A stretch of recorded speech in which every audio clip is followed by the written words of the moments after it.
Welcome to Stuff You Missed in History Class, a production of iHeartRadio.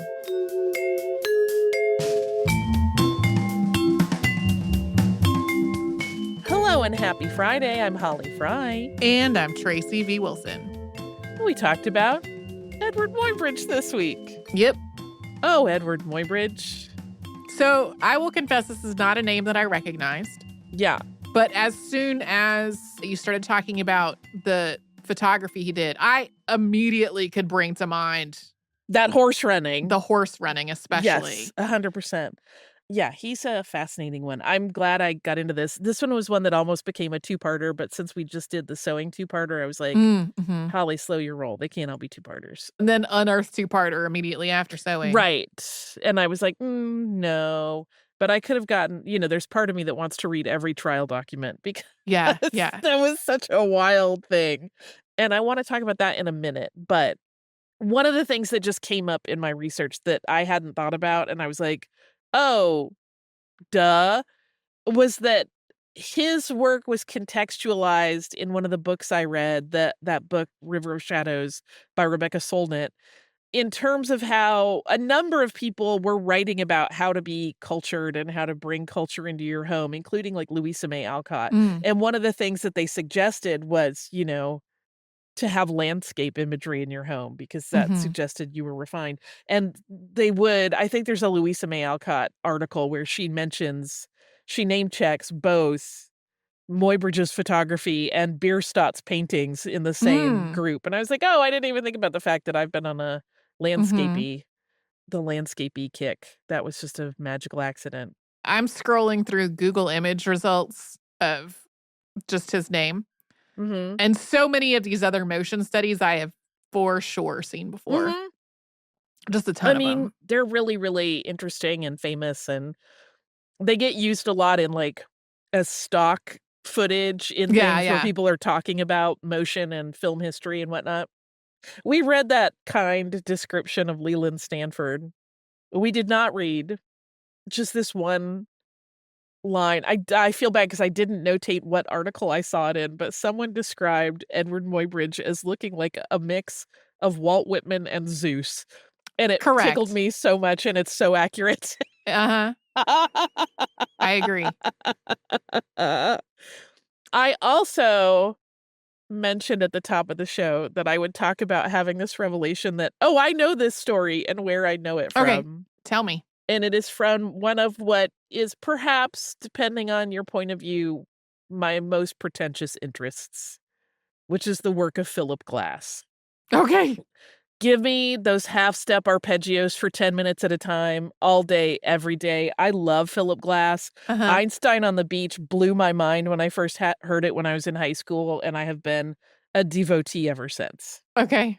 So, of course, Philip Glass wrote an opera about Eadweard Muybridge called The Photographer that I had forgotten I had seen clips of. It was initially started, that project, by a man named Rob Malash of the Netherlands. I don't know if I'm saying his name correctly, but he wrote I don't know that he wrote the libretto, but he wrote the story of it. And then Philip Glass made an opera around it that is the one staging I have seen footage of is a very plain, very minimalist staging. And it almost tickles me knowing how some of these things were playing out.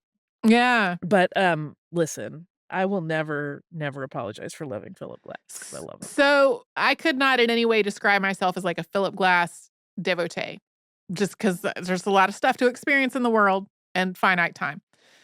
But Philip Glass wrote the score to the movie Kundun. Yeah.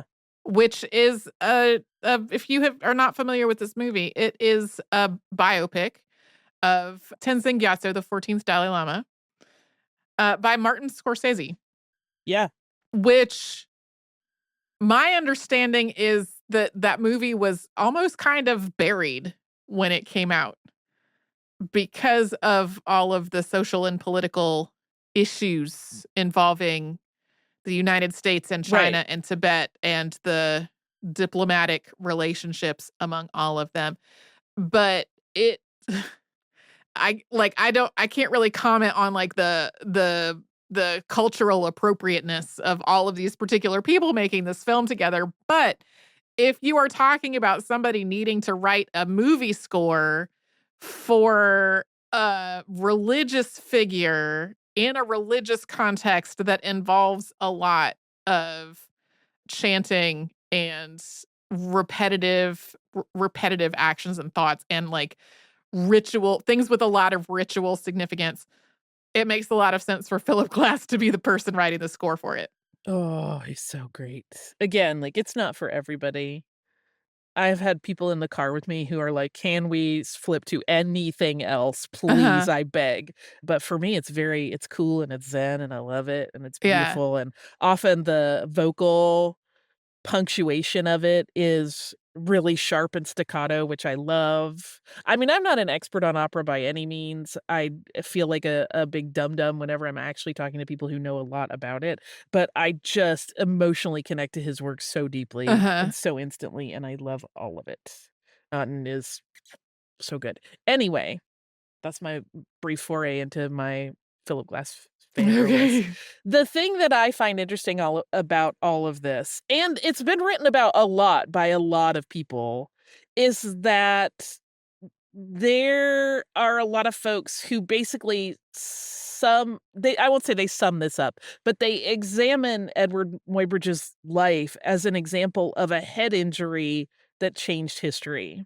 Okay. Because I mean, we talked about it in the episode that he was characterized as having changed significantly in personality after that happened, Mhm.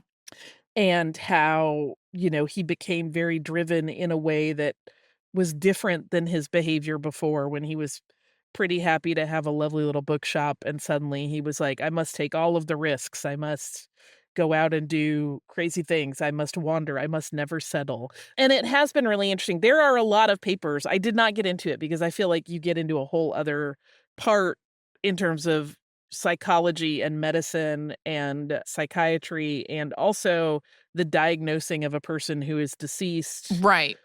But there are a lot of, very well established and respected experts in, things like head injuries that are like, yes, his behavior shifts are very much in concurrent with someone who has had head trauma. Yeah. Yeah.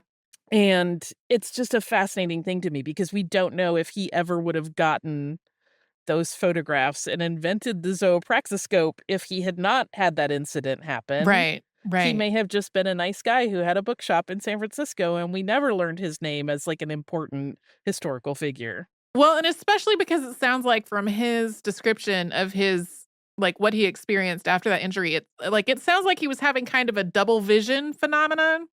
For a while, it got better, yeah, but it may have changed how he perceived things that he views, yeah. Right, that may have been part of what gave him the idea on how Yeah, to do some of this. yeah.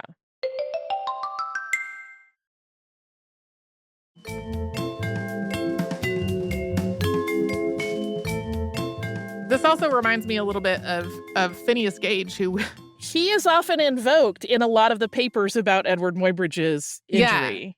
So if you are not familiar with Phineas Gage, I'm saying this from memory. Phineas Gage was working like a railroad worker, and his job involved setting an explosive, and something went wrong, and the tamping iron blew out of the hole and through part of his face and head. Yeah. We did an episode on this. It was a Saturday Classic on May 23rd of 2020. And a lot of it is about, like, number one, the fact that he survived that injury Wild. in an era where there were not, like, modern antibiotics. And also the fact that his personality seemed to have some changes afterward. Although it's, if I'm remembering correctly from that episode, some of the writing about it makes it sound more extreme than it probably actually was. But that becoming part of, the more knowledge about, like, how the brain works and how the brain works after an injury and that kind of thing. Yeah. It's super fascinating. Most researchers who have kind of examined his case think that he had an injury to the orbitofrontal cortex, which, controls things like the regulation of emotion. And, Yeah. you can get this injury without it being easily visible because it's right near the bony ridges that are, Oh, yeah. that make up your eye socket.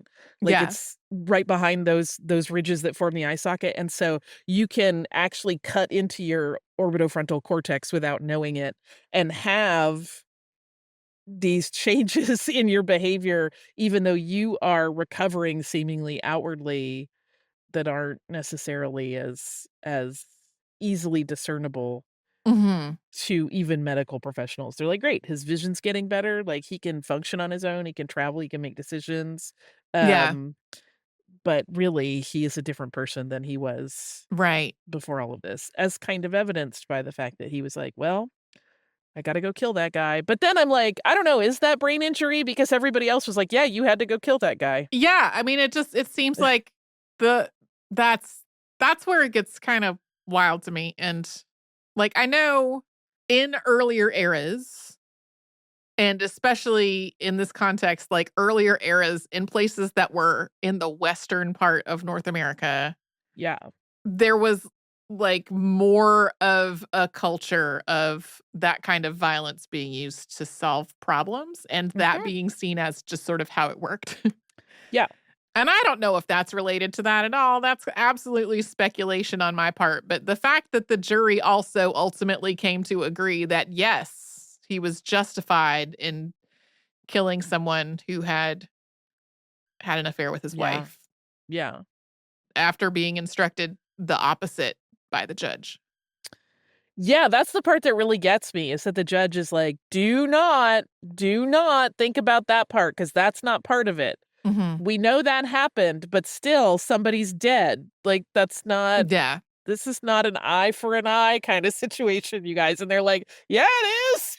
It also feels like not exactly the same thing as jury nullification, because usually when we're talking about jury nullification, the idea is that the law in question is unjust.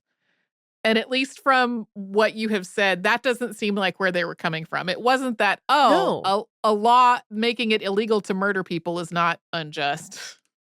Yeah, no, they literally That were like, "I would do the same thing, so I can't condemn him." right. What? Okay.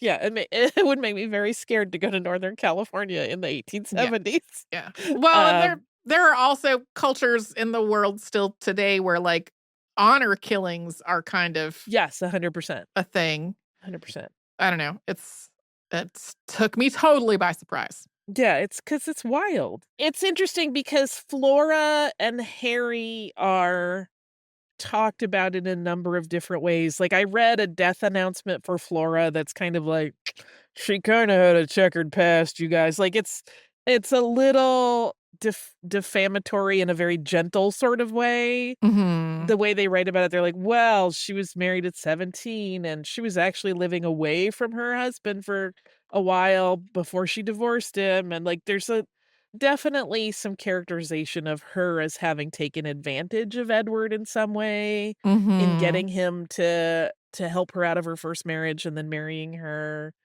I mean, listen, he was at the time already a famous photographer, so he probably would have had a number of women who would be interested in him as a potential high earning mate. But I don't know. Listen, his friends during the trial were like, "No, he was really super in love with her." Right. So I don't, which is possible. He could have been super in love with her, and she could have been taking advantage of him. That is possible. But also, this was at a time when women got characterized as sneaky weasels with very little provocation. Mhm. So I don't know. And Harry Larkin's life story is bananas, like bananas. When you read about his life before he got to San Francisco, it's like he had all these wild adventures and feats, and people are like, "I don't actually think most of this is true." A lot of historians are like, "I think he made some of this up." Like, so Mhm. we don't really know what actual hijinks he got into, but it didn't end well for him, obviously. And then there's the midwife, Susan Smith. What a story. Anyway, The statue of Eadweard Muybridge at the Presidio is beautiful. Yeah. If you go see it, that's the guy who murdered somebody in cold blood. And was acquitted. And was acquitted for it. And went on to have a very, very successful rest of his life, which is a little mind-blowy. But also, I mean... I feel like I'm going to get hate mail for saying this, but usually when that happens today, it is a cop that kills someone and then is acquitted. You're not wrong. Yeah, but in this case, it's Eadweard Muybridge, a famous photographer. I don't know. I don't know if his fame factored in to the jury's decision.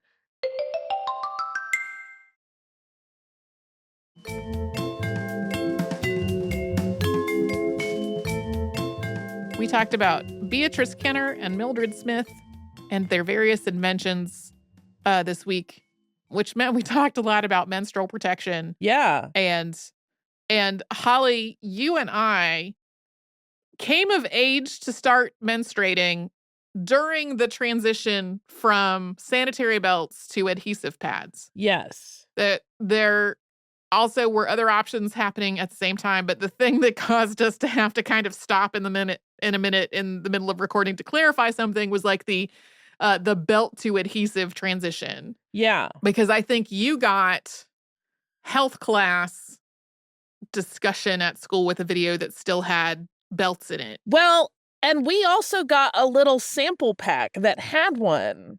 Oh, really? Now, granted, this could reflect on my school system. For all I know, those had been sitting there in a closet for like 10 years. I don't know. Yeah. But I remember them giving us a little sample pack and being like, no, not this.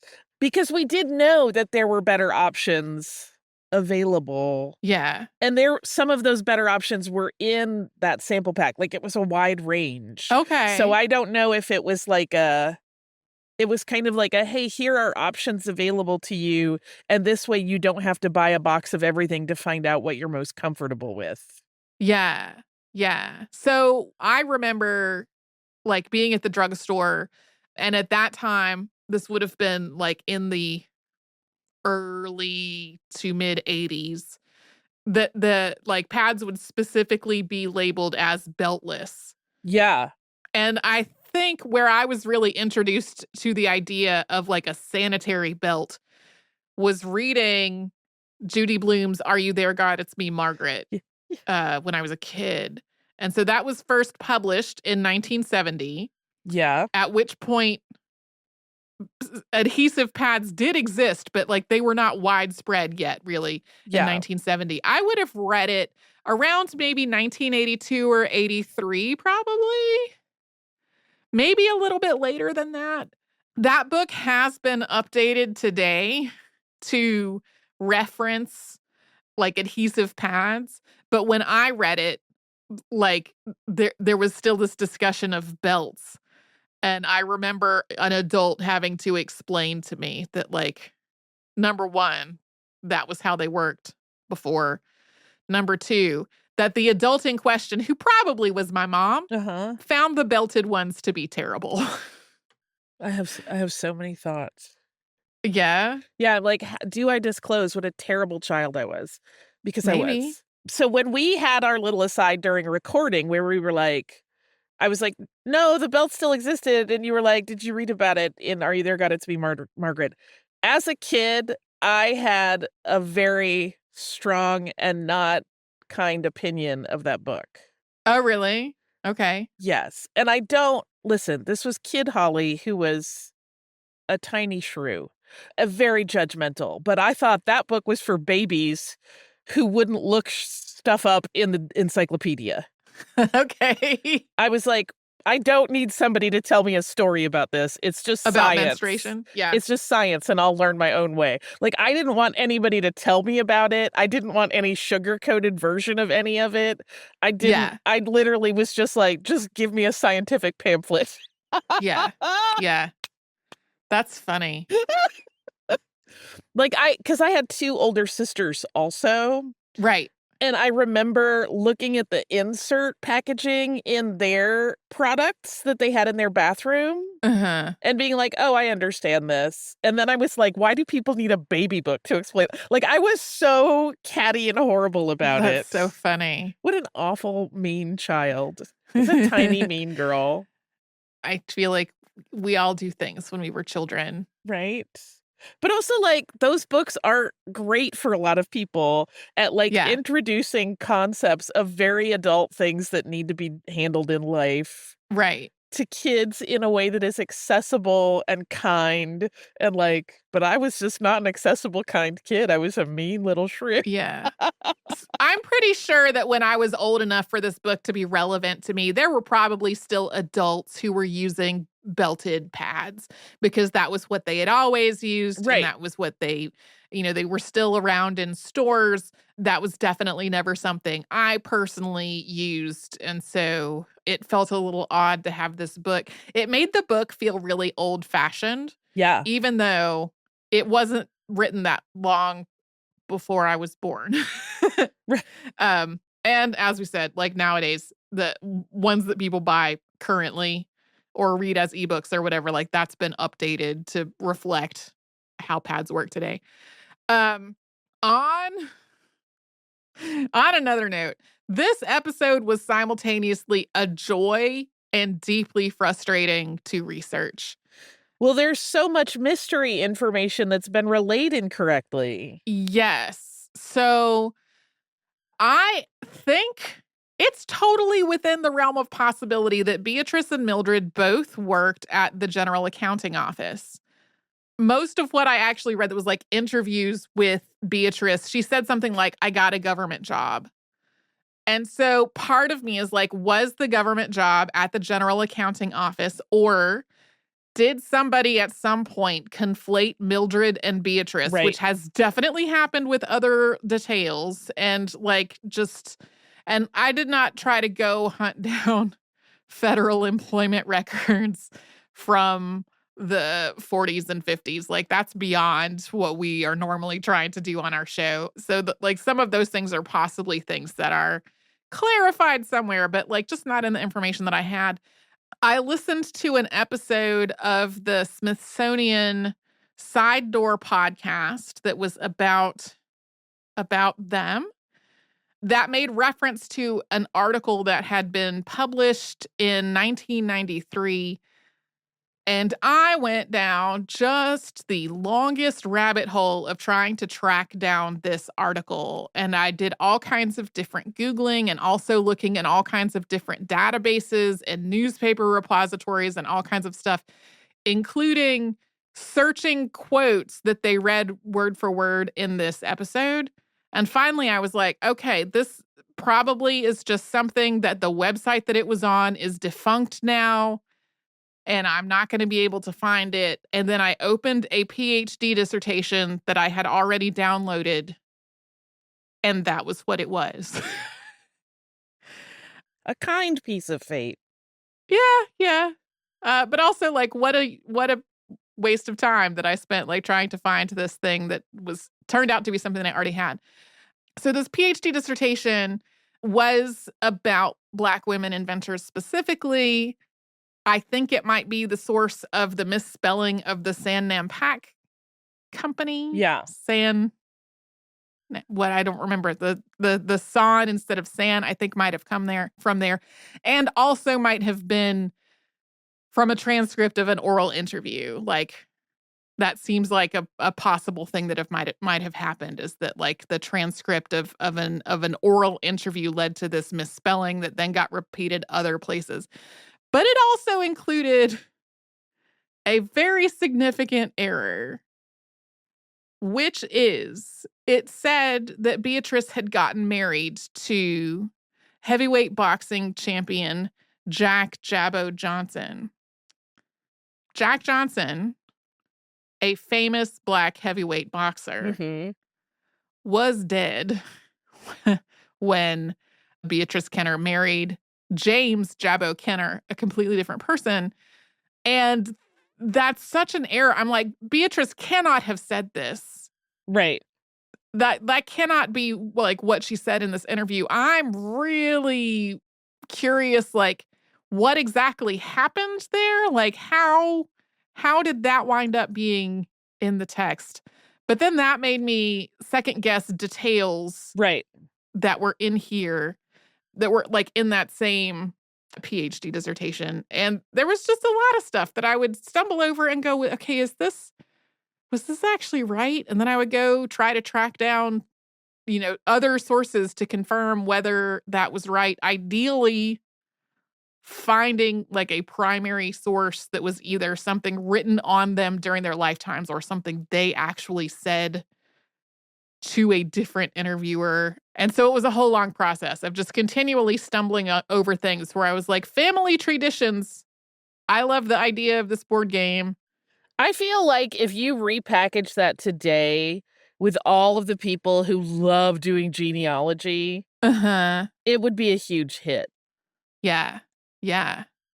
I also know somebody who developed a board game while recovering from a serious injury in very similar circumstances. And so I just had sort of, fond feelings about people in my life while researching this.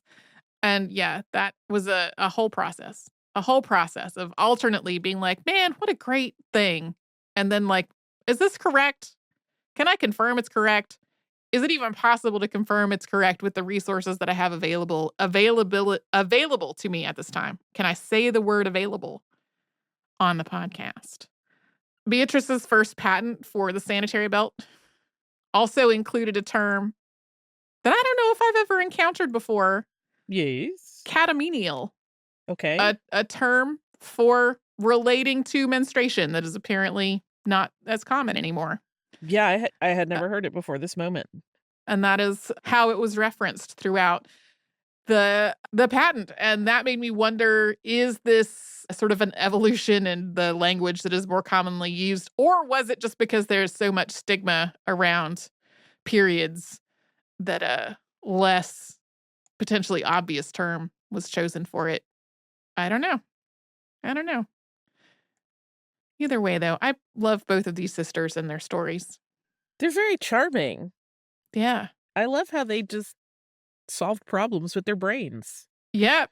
Let's after my own heart. Let's try to make it so you're not having to hunt for the end of the toilet paper. I don't know why that one tickled me, but it did. It made me think about how often I'm just like, it's the middle of the night and I'm spinning the toilet paper roll around trying to get the end of it to show up for me. And what I really want to do is go back to bed. I think I just slap it and wait for something to fly out. Yeah. I do a slap spin. Is that not how everybody does it? I kind of flip it with my hand. But sometimes the end of the toilet paper sticks to the rest of the roll and it takes a little bit. I bet this depends on the brand and texture of toilet paper that a person has in their home. 100%. Anyway, I can't remember where exactly I stumbled onto. I think what I stumbled onto was Beatrice, and over time, the episode evolved to be about both of them. And I don't remember where I stumbled across something about Beatrice, but I'm glad I did. Hey, whatever's coming up on your weekend, if there is a minor annoyance in your life that you're able to just find a solution for, I hope you do. I hope it's one of those things where a minimal amount of money or time or expense can just resolve something. Then you don't have to deal with it anymore. We will be back with a Saturday Classic tomorrow, and we will have something brand new on Monday.